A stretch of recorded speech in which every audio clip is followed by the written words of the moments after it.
Okay, so we're going to walk through the process of changing the backdrop, which is a green screen, into something different, whether that be video footage, a still image, or something like what we're going to use today, which I've called the virtual set.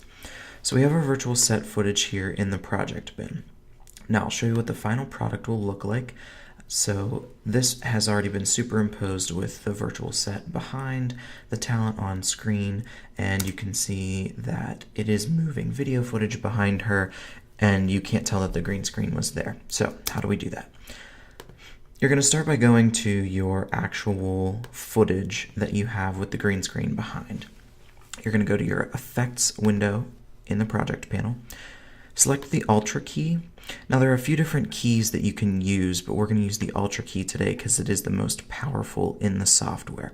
So go ahead and drag the Ultra key over and apply it to that video. The little effects bubble here will light up purple to let you know that it's been added. So if you click on that video, it's going to open up here in the source panel. Click on Effects Controls. Now, Ultra key might be minimized there, so just click that down arrow. It's going to bring up this tool set for you.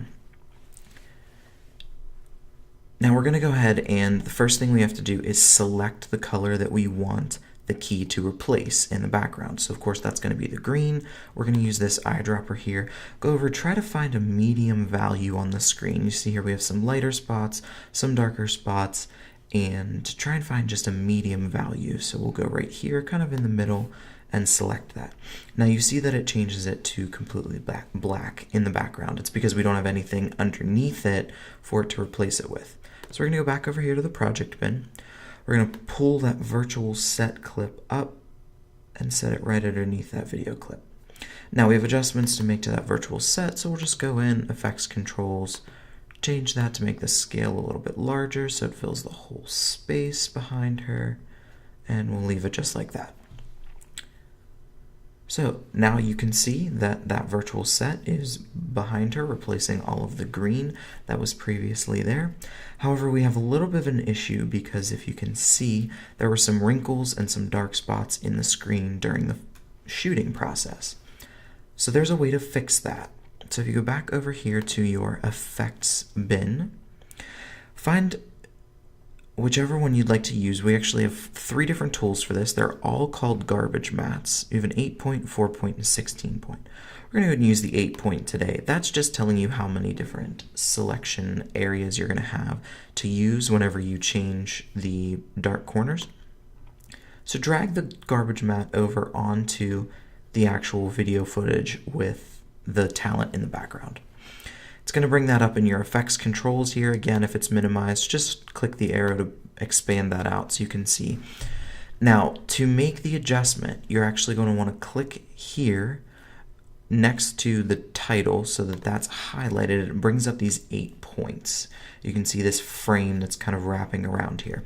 What that lets you do is you click and drag, and it's actually going to create it's going to remove the source footage so that it actually becomes transparent. It's basically creating a virtual frame or a mat so that the images behind that mat are seen through. It makes the video transparent.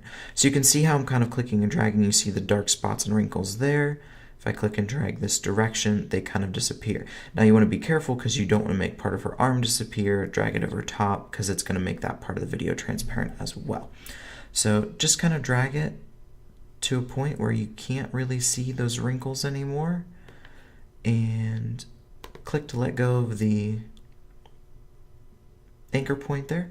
We're going to do the same thing over in this corner. We're just going to drag this one down and anchor it right underneath her arm, and then we'll pull this one over to kind of hide some of those wrinkles. And you can move these around. Now, if you found that you need a couple of extra anchor points or something like that because you're trimming off part of her shoulder, you can actually go back down in simply remove the 8-point and apply the 16-point. That's going to give you twice as many anchor points to adjust to edit your video and remove some of those wrinkles. So if we move the playhead back to the footage that we've already done, you can see how those dark and light spots and the wrinkles are kind of taken care of, and you're really only seeing her against the virtual set.